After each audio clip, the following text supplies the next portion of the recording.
cerita sekolah minggu Sakeus ya. Saya akan menyampaikan, saya sudah beberapa kali menyampaikan ini, tapi versinya selalu beda-beda dari ini.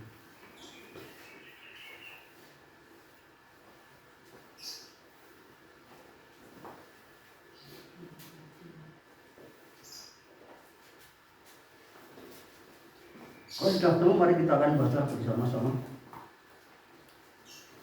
Saya membaca ayat-ayat yang ganjil, Bapak Ibu sekalian membaca ayat-ayat yang genap. Lukas pasal 19 ayat 1 sampai ayat 10. Lukas 19. Injil Lukas pasal 13. Demikianlah bunyi firman Tuhan. Yesus masuk ke Yeriko, ke kota Yeriko, dan berjalan terus melintasi kota itu. Di situ ada seorang bernama Sakeus, kepala pemungut cukai, dan dia seorang yang kaya.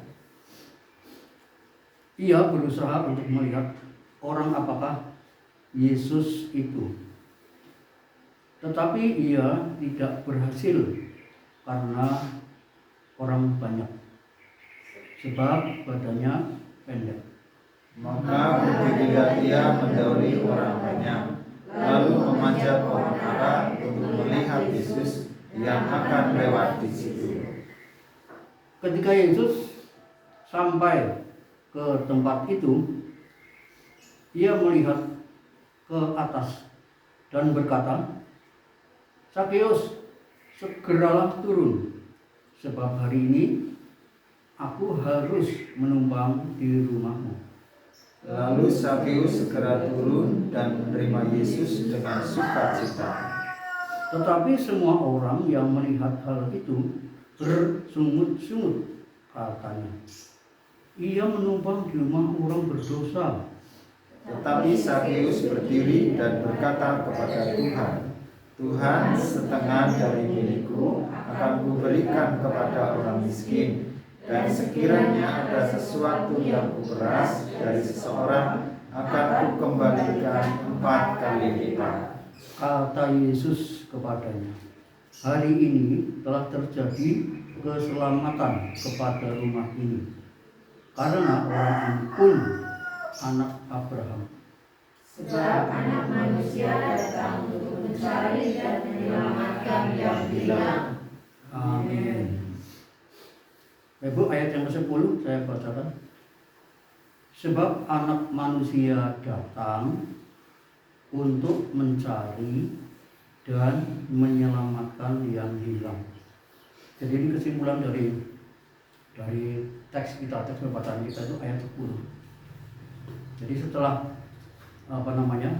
Yesus melihat dari ayat 1 itu sampai ayat yang ke-9 itu, kemudian Yesus menyimpulkan, sebab Anak Manusia datang untuk mencari dan menyelamatkan yang hilang.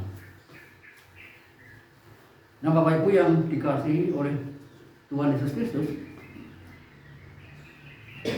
pagi ini kita akan belajar.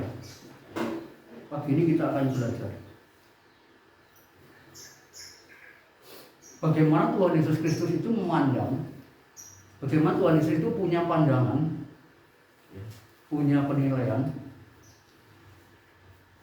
tentang pertobatan yang sejati. Pertobatan yang sejati. Kita akan belajar bersama-sama. Dan ayat yang ke-9 dikatakan juga oleh Tuhan Yesus Kristus. Kata Yesus kepadanya, "Hari ini telah terjadi keselamatan kepada rumah ini, karena orang ini pun anak Abraham." Nanti kita akan melihat rahasia-rahasia tersembunyi di situ. Jadi pertobatan yang sejati kita akan belajar. Bagaimana Tuhan Yesus itu memandang sebuah pertobatan, itu pertobatan yang sejati.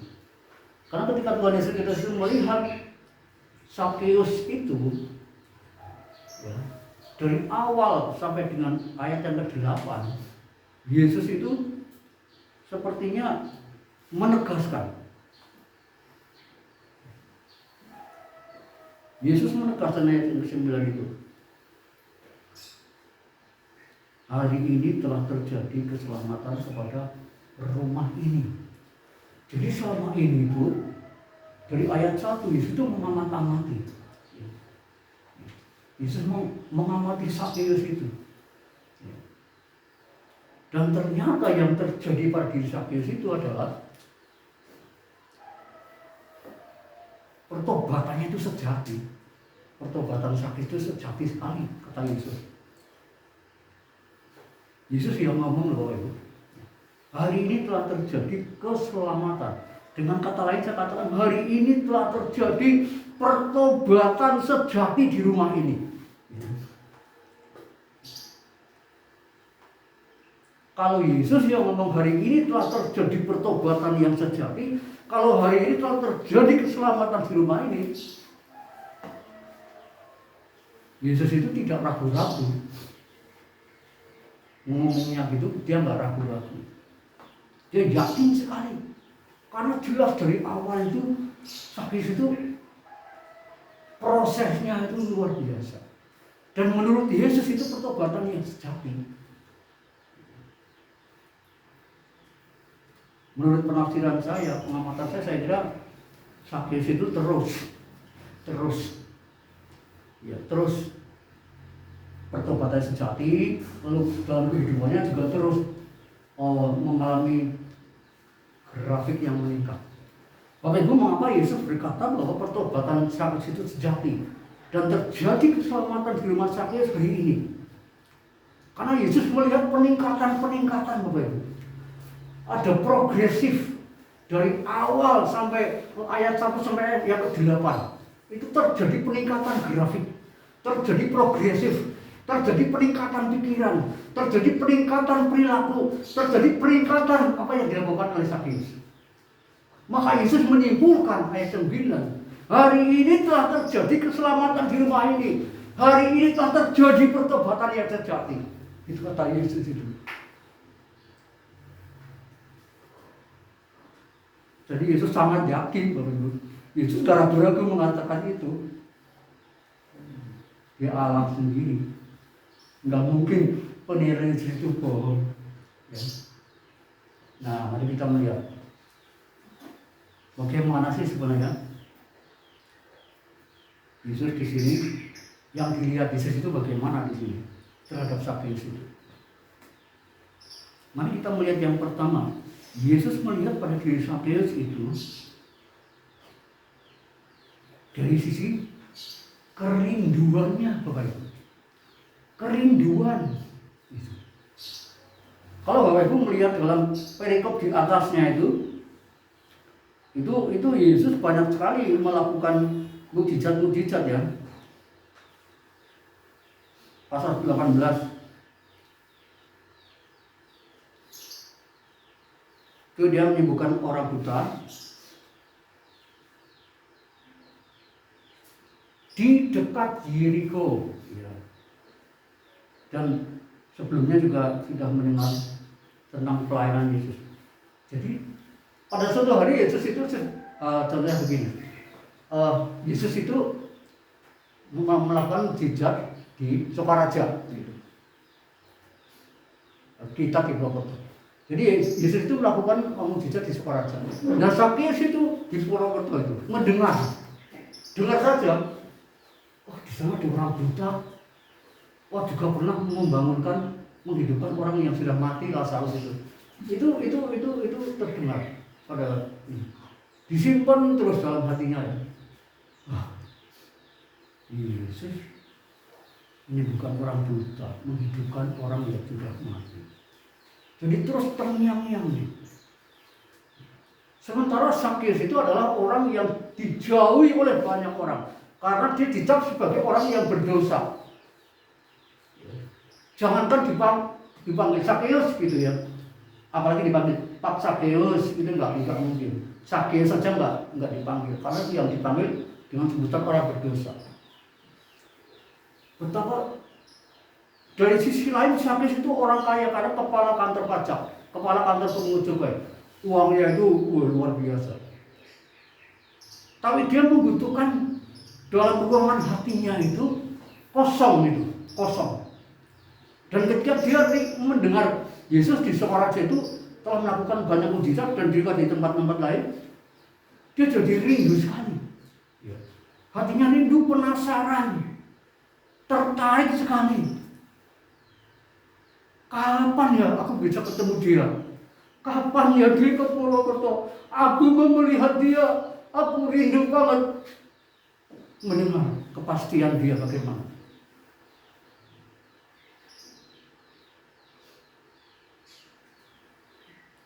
Tapi tidak berhenti di kerinduan itu. Kerinduannya itu diikuti dengan melangkah. Ini masalahnya di sini, Pak. Seringkali orang Kristen itu rindu kepada Tuhan, tapi langkahnya nggak ada. Mau berdoa kepada Tuhan itu bagus, kerinduan. Tetapi ketika banyak halangan, banyak rintangan, nggak jadi doa. Maaf ya Tuhan, besok yang lain.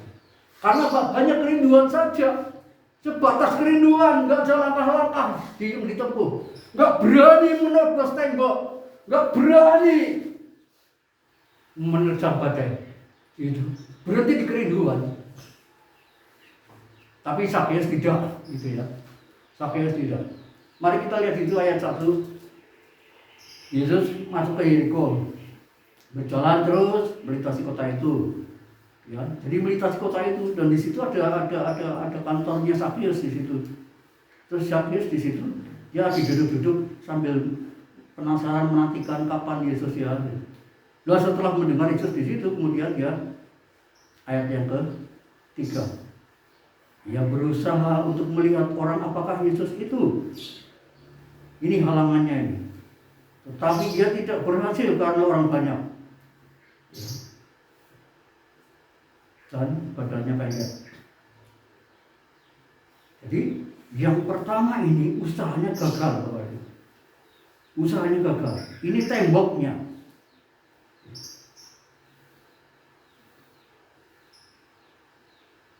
Ini temboknya.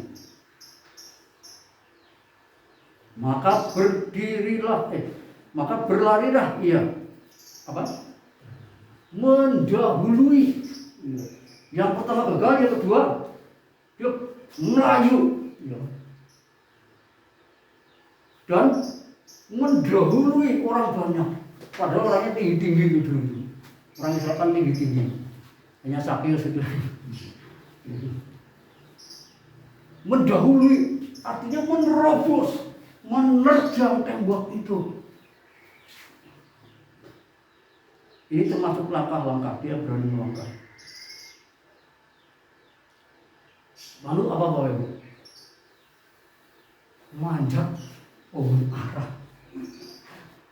Ini usaha-usaha dia, ini langkah-langkah dia untuk mendukung kerinduannya.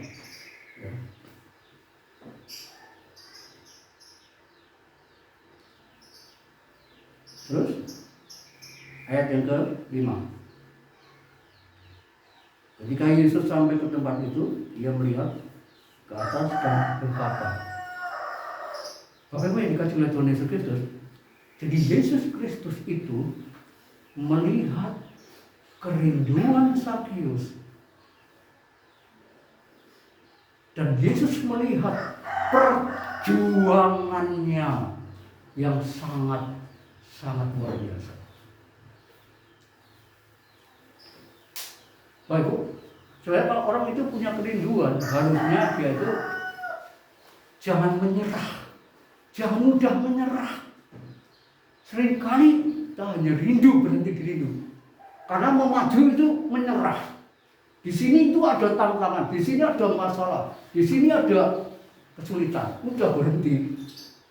Bukan kehendak Tuhan berarti ini. Bukan. Bagi saya guys bukan gitu loh. Kadang-kadang kita menilai, wah kayak hujan gitu kayaknya. Gue malah meriang dia mau gereja. Udahlah gak usah ke gereja. Gak jadi. Itu sudah kalah Bapak Ibu. Itu sudah gak bakal ketemu Yesus, gak bakal. Dan Sakeus terus maju terus maju. Walaupun menembus tembok, walaupun perjuangannya luar biasa. Bapak Ibu, gengsinya Sakeus luar biasa Bapak Ibu. Nilai dirinya itu luar biasa, harga dirinya luar biasa. Dia orang yang kaya raya. Gitu. Loh kok lari-lari, loh kok manjat pohon. Itu dia sangat menjatuhkan harga dirinya. Dia siap harga dirinya dijatuhkan, dikorbankan demi ketemu dengan Yesus Bapak Ibu. Kadang-kadang kita ada ke gereja lalu tersinggung. Udahlah, Bapak Ibu, enggak gitu Sakeus. Ya, tidak pernah ada kata menyerah.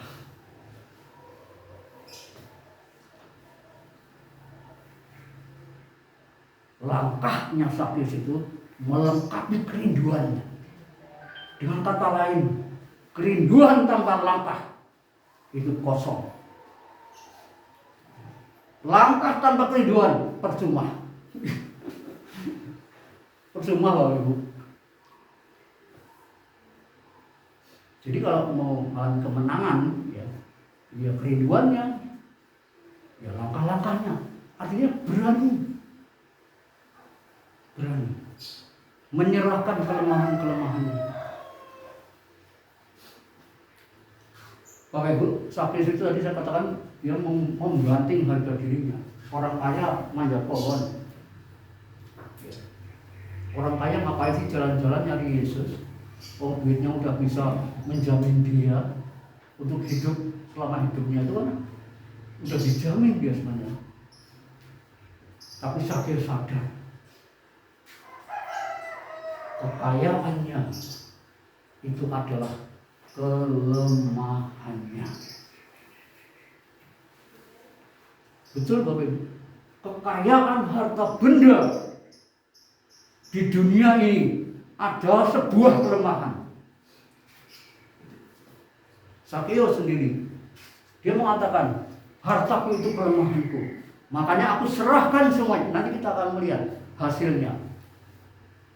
Hasil daripada pertobatan Sakeus itu, termasuk harta kekayaan yang dikasihkan. Karena ini kelemahan Bapak Ibu. Betapa banyak orang Kristen yang kaya raya, minggu pergi kemana-mana, nggak ke gereja, enggak. Siapa itu yang mendorong, yang mempengaruhi? Ya kekayaannya. Aku punya duit, bersih ke sana. Kekayaan hati-hati. Itu bisa menyetir kita Bapak. Kita mau kemana saja bisa. Tetapi ke gereja tidak. Itu apa? Disetir oleh uang. Uang itu punya kuasa. Ditambah lagi nggak punya kerinduan ketemu Tuhan. Ya sudah.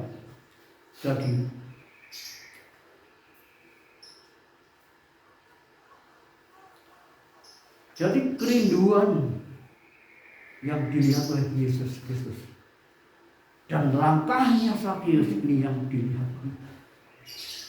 Bapak Ibu, apa kerinduan Bapak Ibu? Mari ikutilah dengan langkah-langkah. Tetapi juga maksudnya banyak halangan di situ Bapak Ibu. Ketika melangkah banyak halangan. Sakeus juga nih, dia berusaha ya. Kalau mau gereja banyak halangan. Ya udah kalah. Gak mau melangkah, gak mau menembus. Itu yang pertama yang dilihat oleh Tuhan Yesus Kristus. Lalu yang kedua adalah ayat yang kelima tadi. Ketika Yesus sampai di tempat itu, ia melihat ke atas dan berkata, Sakeus, segera turun.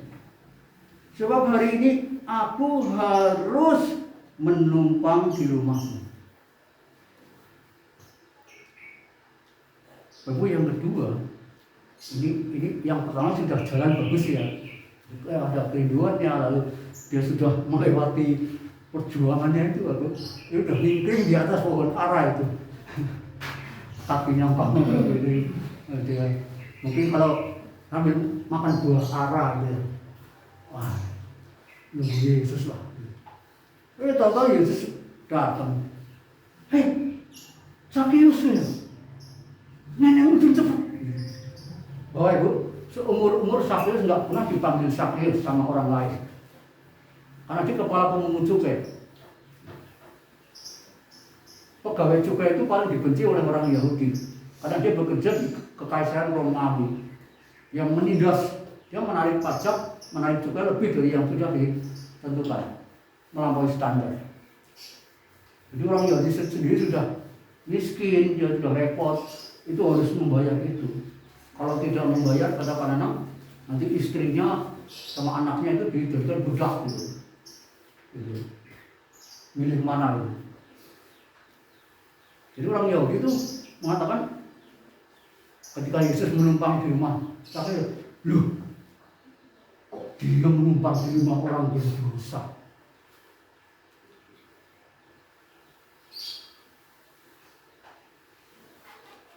Lalu ketemu dengan Yesus. Yang kedua ini ketemu dengan Yesus.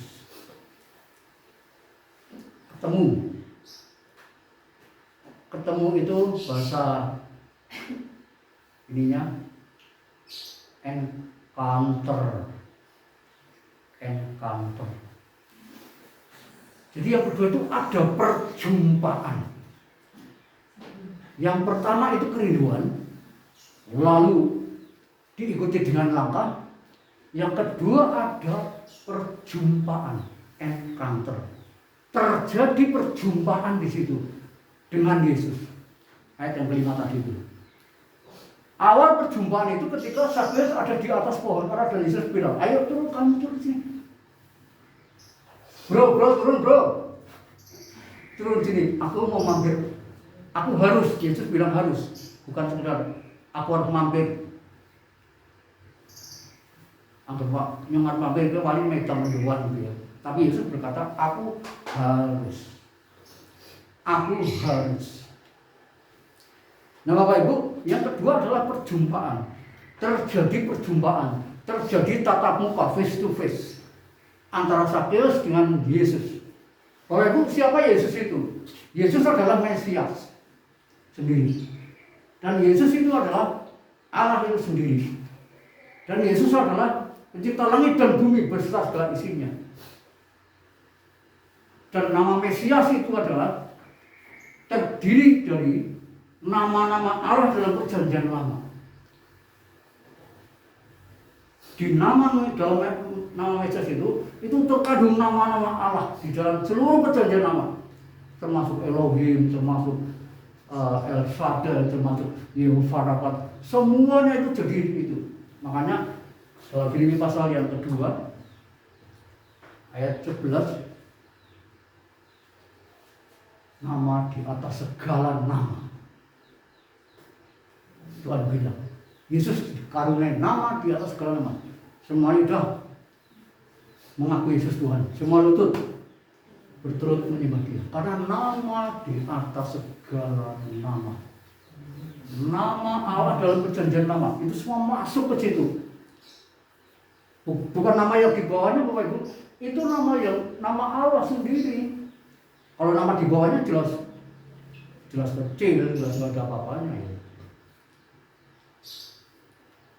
Saya membayangkan Bapak Ibu, Sakeus ketemu dengan Yesus Mesias yang berkuasa seperti itu.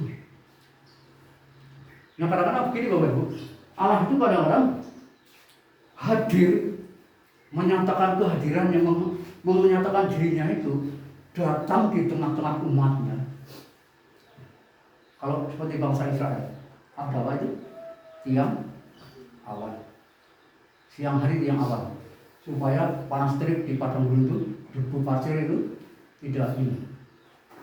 Lalu malam tiang api.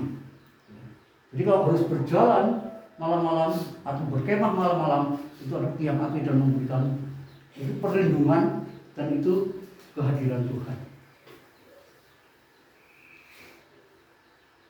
Tuhan hadir luar biasa. Nah Tuhan itu hadir juga kadang-kadang itu melihat kerinduan umatnya.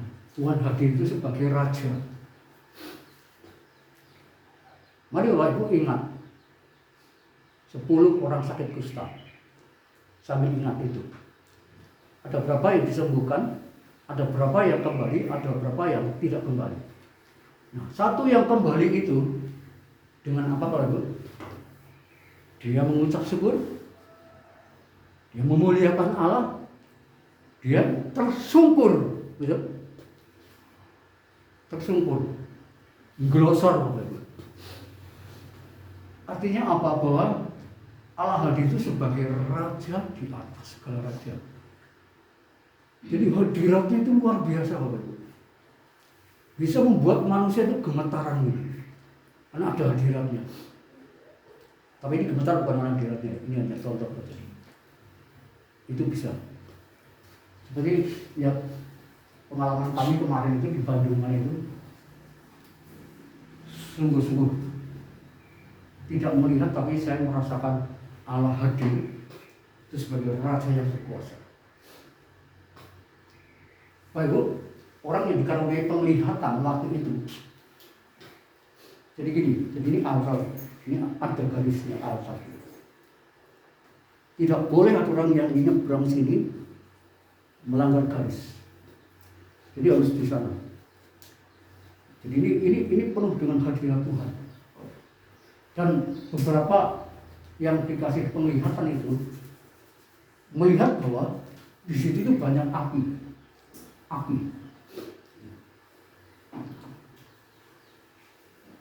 Lalu kemudian ada yang melihat malaikat itu. Ini yang dikasih penglihatan, melihat malaikat ini. Karena kan di hadirat Tuhan kan diberi dengan malaikat-malaikat. Ada yang kecil, ada yang ini. Nah suasana itu Bapak Ibu menjadi suasana yang sangat, saya pribadi itu nggak kuat. Saya menaiki altar itu pun harus merangkak dari belakang itu. Kayak orang di keraton Jogja. Jadi begini Bapak Ibu. Bahkan ini duduknya begini. Duduk di lantai begini, kayak orang kakinya pincang. Karena apa? Karena ini di hadapan hadiratnya Bapak Ibu. Di hadapan hadiratnya. Dan ada yang melanggar batas garis ini. Tuhan marah. Tuhan marah. Saya di situ menangis sejadi-jadinya, itu tanyakan itu.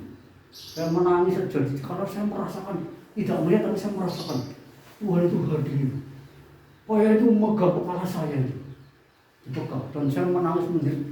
Semua di situ yang datang, semua. Enggak ada yang enggak menangis. Termasuk Noni juga menangis. Karena dijamah itu, dilawat oleh Tuhan. Saya katakan sama Tuhan waktu itu, Tuhan, aku mengakui dosa-dosaku semuanya. Aku lepaskan dosa-dosaku. Aku minta ampun dan aku berkomitmen kepadamu untuk aku hidup kudus, belajar hidup kudus dengan Engkau.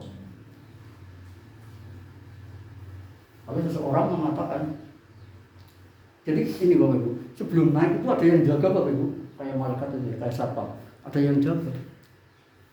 Yang jaga itu ngomong sama saya, di telinga saya. Beban-beban Bapak diangkat sama Tuhan, sama tangan yang besar.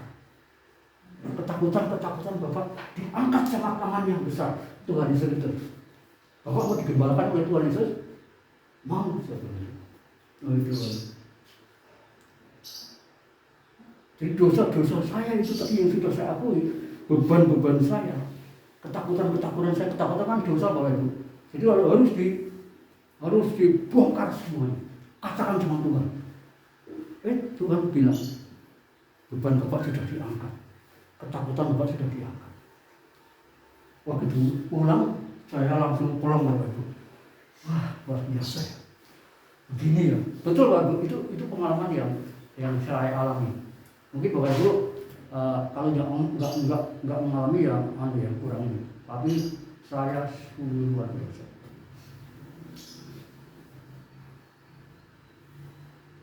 Saya 2 kali Bapak Ibu dipanggil ke atas. Padahal yang lain sekali. Ketika saya dipanggil yang kedua kali, ini ada bau harum yang luar biasa. Harum. Ini, wah. Ya kalau dalam kitab Kidung Agung itu ada bau-bau harum itu ada ini. Jadi Bapak Ibu maksudnya begini, saya mau bawa Bapak Ibu seperti ini. Sakyus itu berhadapan dengan Allah yang seperti itu. Dari awal dia sudah rindu, lalu dia sudah berjuang keras, dan sekarang sudah berjumpa dengan Allah. Nah ayat yang ke-6 itu, ya. Lalu Sakyus segera turun dan menerima Yesus dengan sukacita.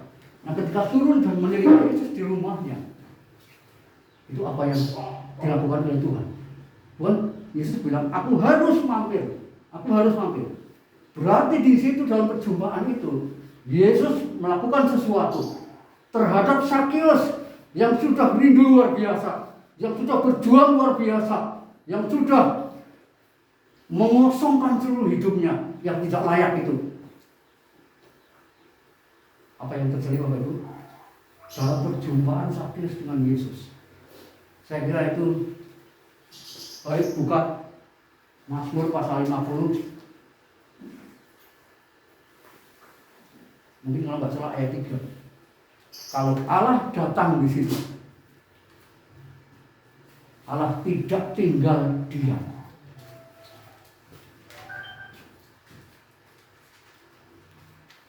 Coba dibacakan Mazmur pasal 50 ayat 3. Mazmur 50 ayat 3. Allah kita datang dan tidak akan berdiam diri. Di hadapannya api menjilat, sekelilingnya bertiup badai yang dahsyat. Bapak tadi saya cerita apa?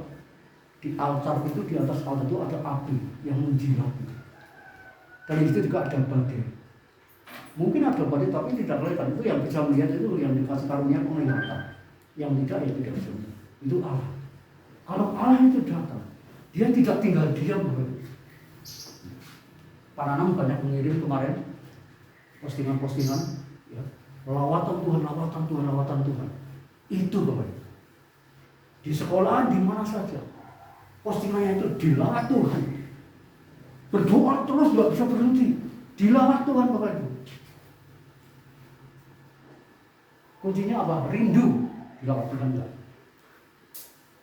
Nah Bapak Ibu yang dikasih oleh Tuhan Yesus, singkat ceritanya Sakyus berjumpa dengan Yesus yang dahsyat seperti itu.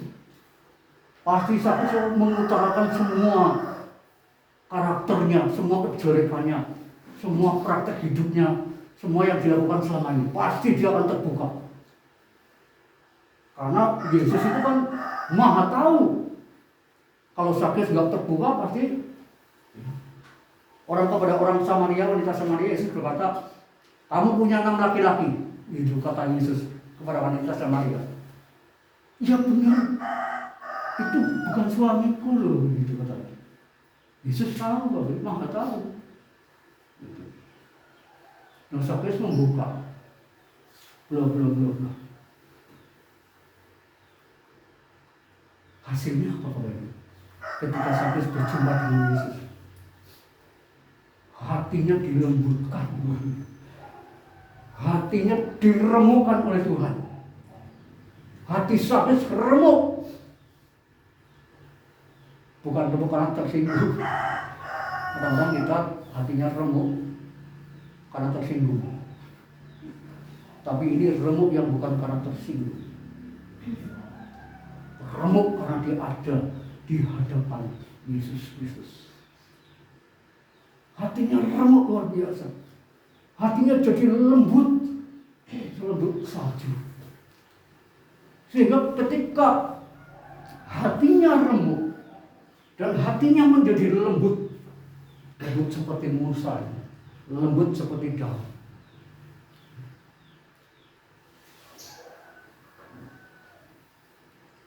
Hasilnya apa waktu? Hasilnya adalah yang ketiga, yaitu mudah sekali berubah. Berubah itu mudah sekali. Makanya Yesus berkata, ini pertobatan yang sejati. Ini pertobatan yang cepat. Ini pertobatan yang sistematis. Ini pertobatan yang instan. Betul. Tetapi ini menurut pandangan Yesus sendiri. Setelah rindu, berjuang melangkah, lalu berjumpa dengan Yesus, dan Sakeus menerima Yesus. Menerima loh Bapak Ibu. Kalau menerima seseorang itu bagaimana? Selanjutnya bagaimana kalau kalian menerima? Is aku manut bae. Jadi berubahnya mudah sekali Bapak Ibu. Tanpa nggak pakai lama. Nggak pakai lama.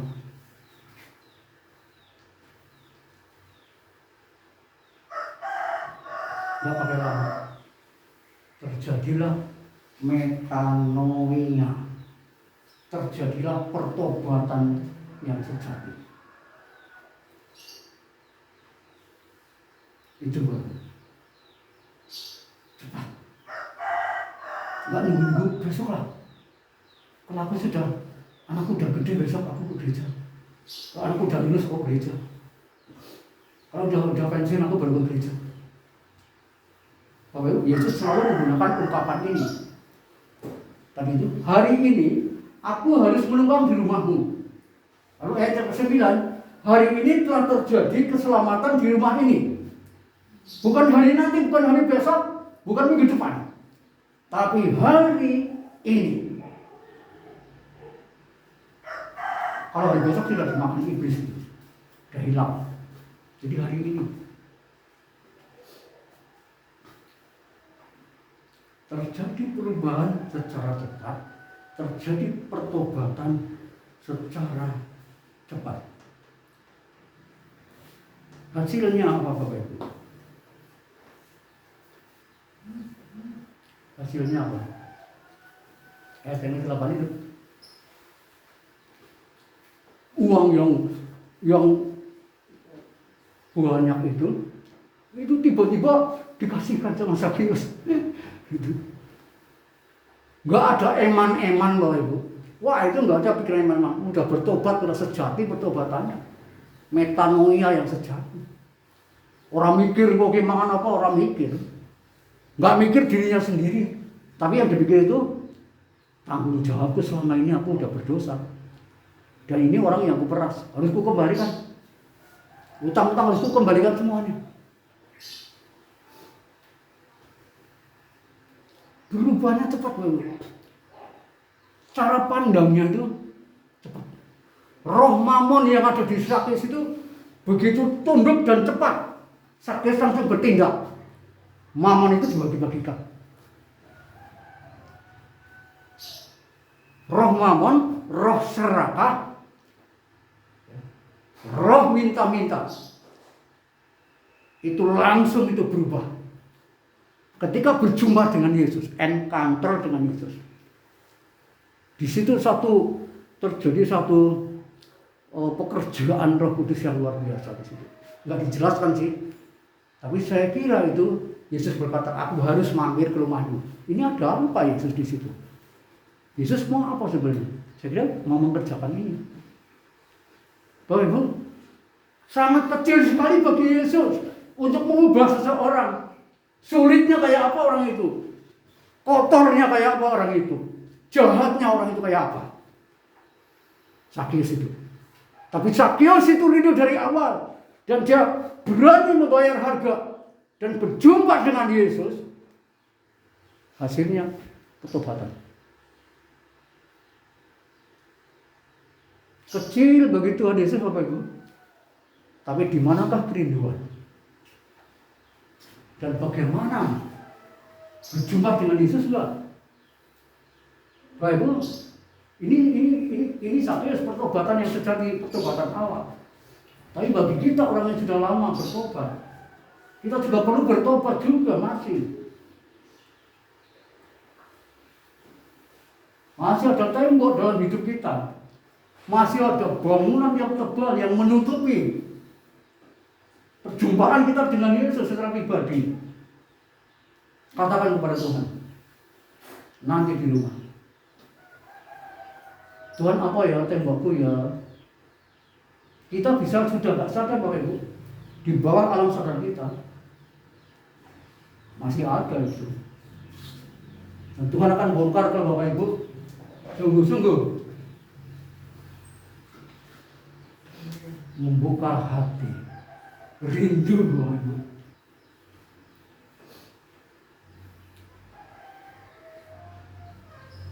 Jadi apa? Hasilnya apa? Keselamatan. Perubahannya itu kekayaan. Mengapa ini di situ hanya uang? Karena yaitu harta tahta wanita dengan sing mendominasi. Orang bisa jatuh harta tahta wanita. Nah, mungkin Zakheus di situ. Wah, jadi roh mamanya udah dihancurkan oleh Tuhan. Dan Zakheus itu rela. Dan roh maman itu tunduk kepada kuasa Yesus, kuasa keserakahan, keluar, kemudian terjadilah suatu metanoia, ketobatan yang sejati, perubahan yang luar biasa.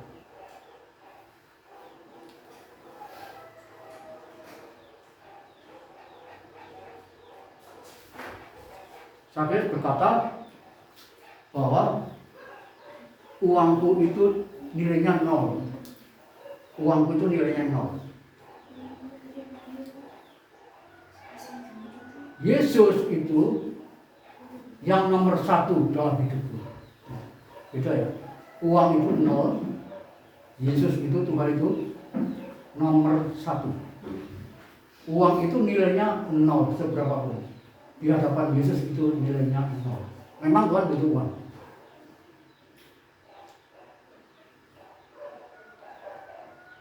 Kadang-kadang kita menilai uang itu enggak 0, betul? Kita menilai uang enggak 0, betul? Wah, 100.000 merah kok 0 lebih. Makanya susah diberikan kepada Tuhan. Kalau Bapak Ibu menilai uang itu 0, berapapun nilai uang itu, serahkan sama Tuhan. Serahkan kepada yang nomor 1, siapa? Yaitu Tuhan. Itu Zakheus memandang. Sebegitunya hasil dari perjumpaan dengan Tuhan Yesus. Lalu terjadilah keselamatan yang luar biasa. Baik Bu, keselamatan itu apa sih ya? Keselamatan itu tadi saya katakan keselamatan itu dilihat dari proses ini. Lalu Yesus menyimpulkan, ini terjadi suatu pertumbuhan yang progresif. Nah, Yesus menyimpulkan terjadi keselamatan. Tapi keselamatan yang artinya sesungguhnya adalah kita sudah pernah ikut komunitas bukan? Buku 2 itu. Keselamatan itu adalah kembalinya Roh Kudus kepada manusia. Kejadian 3 ayat 6, Tuhan sudah bilang, Rohku tidak akan tinggal lagi pada manusia. Dan manusia umurnya hanya 120 tahun saja. Jadi sejak itu tidak ada manusia yang ditinggali oleh Roh Allah. Permanen maksud saya? Tidak ada. Hanya yang temporal, tidak permanen. Orang-orang tertentu, Daud, Saul, makanya Roh Saul kan kerasukan setan kan itu kan itu. Setelah Roh Allah itu.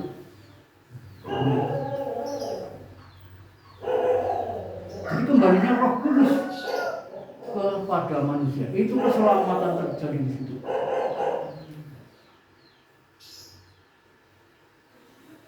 Ya. Jadi sudah berjumpa Yesus, lalu di dalam hati ini ada Roh Kudus. Wah, itu mudah sekali berubahnya. Jangan nunggu lama-lama lagi. Siapkan Bapak Ibu dan saya. Tuhan tidak tinggal diam. Dia standby 24 jam.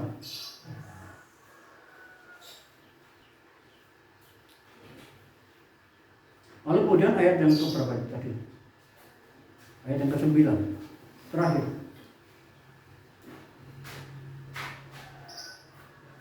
Hari ini telah terjadi keselamatan pada rumah ini. Oh iya Pak Ibu, kebanyakan itu yang ditulis di Alkitab itu keselamatan pada rumah ini, keselamatan pada rumah ini, keselamatan pada rumah ini. Kebanyakan satu keluarga itu. Termasuk Sakeus, termasuk Lydia dari Tiatira itu, lalu Cornelius, gitu. Lalu kepala penjara Filipi, itu satu keluarga, satu rumah diselamatkan. Kayak ini buatan ya kan? Semuanya diselamatkan. Lalu kalimat yang berikutnya ayat 9 itu yang terakhir.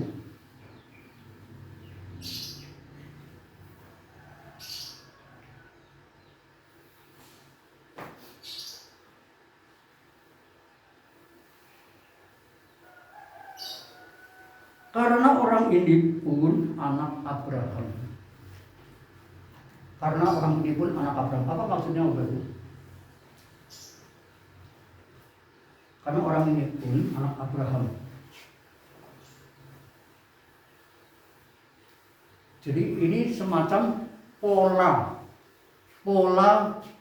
pembapaan. Abraham itu kan bapak rohani.